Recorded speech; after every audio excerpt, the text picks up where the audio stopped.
Hello everyone. I'm going to talk about the construction of the statement of the problem in PhD thesis. Um, this section is a very important section in PhD thesis and dissertations. Some of the students may have problems in writing the statement of the problem. So today I'm going to propose a framework or a model that may help students to construct or to write the statement of the problem. We know that this section, the statement of the problem, is a very important section in a PhD thesis. Most of the time we find this section in the introduction or in the first chapter. We say that this section is important because it leads the arguments and the messages conveyed in other section or chapters. So any modification in the statement of the problem, such modification may lead to a modification in other sections such as the research objectives, the instruments that are used in collecting the data. Uh, so here, this section, the statement of the problem, it is important because it must reflect why you as a PhD students doing the study, means what are the justifications for choosing a particular topic, why you want to do this particular research, based on the content of the statement of the problem or your argument in the statement of the problem. Readers who can be your supervisor, the assessor, examiners in the viva, these readers, these readers can evaluate the depth and quality of your PhD research. So here, these are some of the reasons why we say the statement of the problem is an important or an essential section in PhD thesis. Um, Before I propose the model for writing the statement of the problem, I'd like to uh, talk about the statement of the problem itself. The heading. This term is a little bit misleading. So the moment readers read the statement of the problem, the heading in the thesis, they think that they have or they will read about a problem in that section. However, it is not necessarily to have a problem in the research, but this is the convention. In PhD thesis, we call this section the statement of the problem. So here, based on this, I classify the statement of the problem based on the type of research. So we have a statement of the problems that can be a problem-based statement. So here, this kind of statement of the problem, it is written, but the intention of the writer to show that there is a documented, established problem, and the researcher would like to solve or do research on this problem. Another type of statement of the problem is gap-based statement, where the writers will construct the statement of the problem based on the gaps in previous studies. So here, the heading is a statement of the problem, but not all of the time we will have a problem there. So here it is just a general term to refer to these two types. I classify statement of the problem into these two types. Mostly we find that some research, they may have gaps.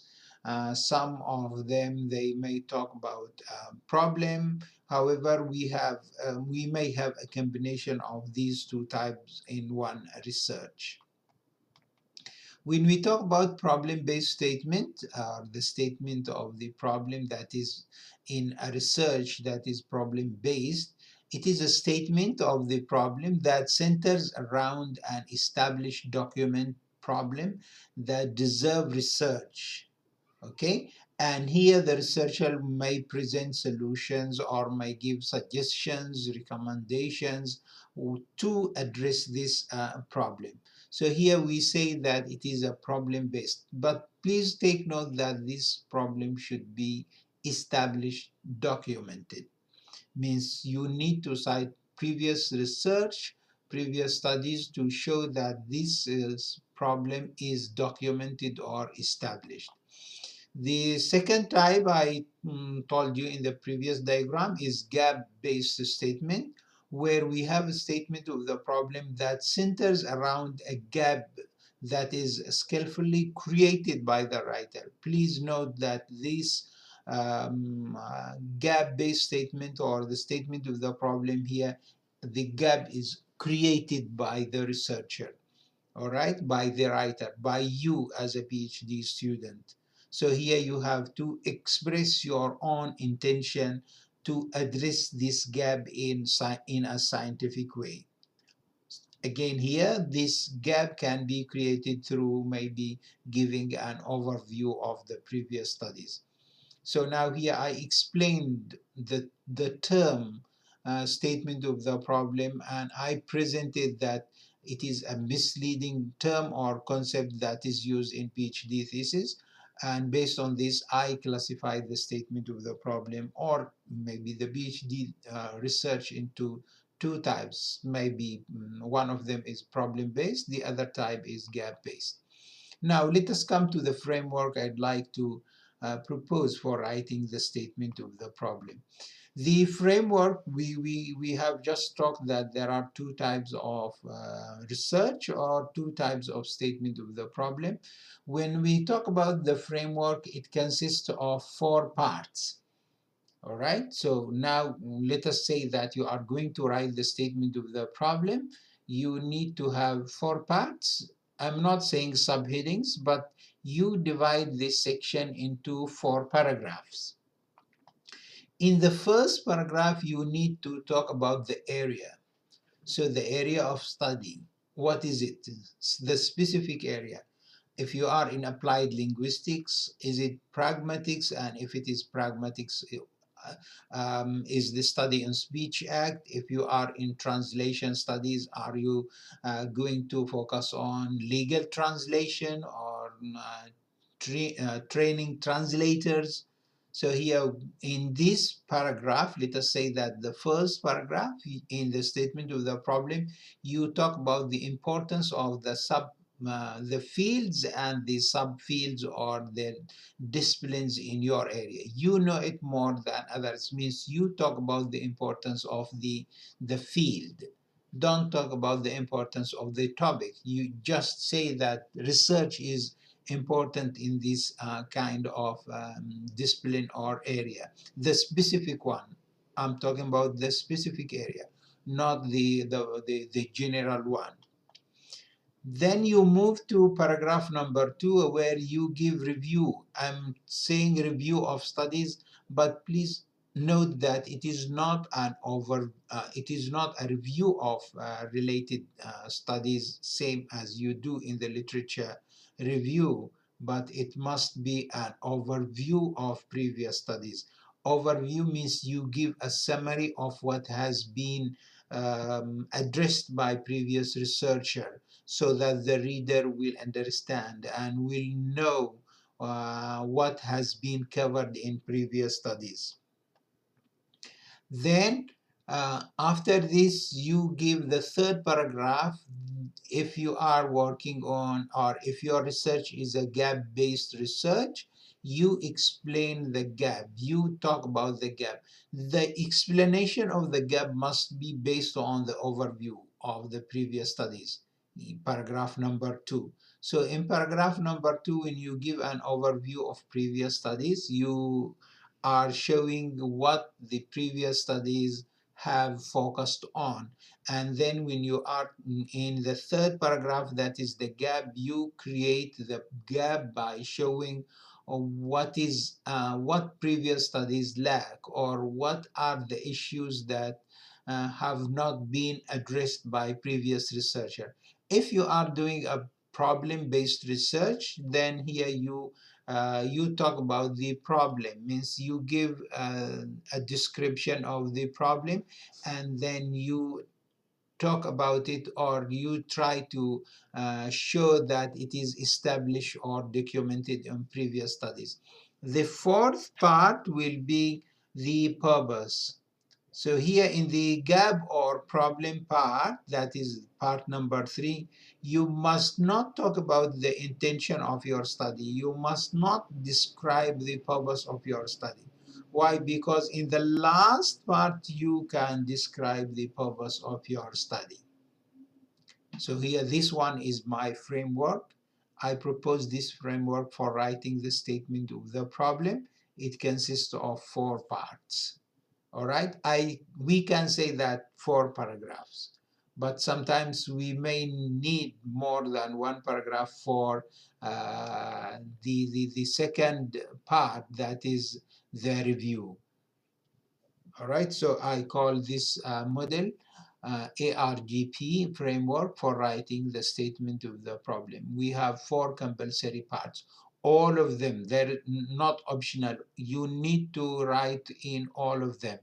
You start with an overview of the area, the importance of the area. Then you move to the overview of previous studies, a summary, maybe 1 paragraph, it can be 2 paragraphs. And then you talk about the gap, you create the gap or mention the problem that is documented and established in previous studies. All right, so here these slides, they explain to you the steps, or the parts in writing the statement of the problem. We said that the area part, you should describe the specific area of your research and the importance of doing research in this area. Then, here example pragmatic studies. The specific areas can be interlanguage pragmatics, socio-pragmatics, request strategies. If you are in maybe education, you may focus on teacher education, you may focus on classroom interaction. All of these are some of the sub-disciplines in the area. Then in the review here, we say it is not review of related study, but an overview.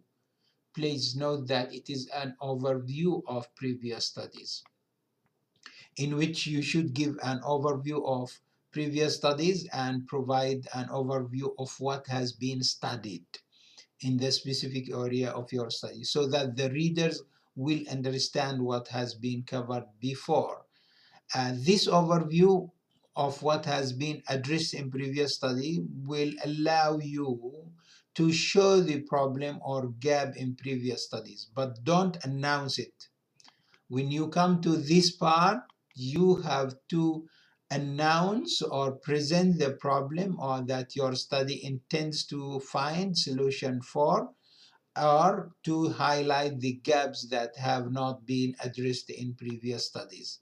You can raise the issues that need further investigation, means you highlight them in this part, and do not state the purpose of your study. Why? Because here in the last part, you have to present the purpose statement, that is a very short one, only maybe 1 sentence or 2 sentences, where you have to state clearly in 1 or 2 sentences the main purpose of your PhD study. Please don't, or what does your study intend to achieve? Here, do not list the research objectives, because you will have another section in the PhD thesis where you will list the research objectives or research questions.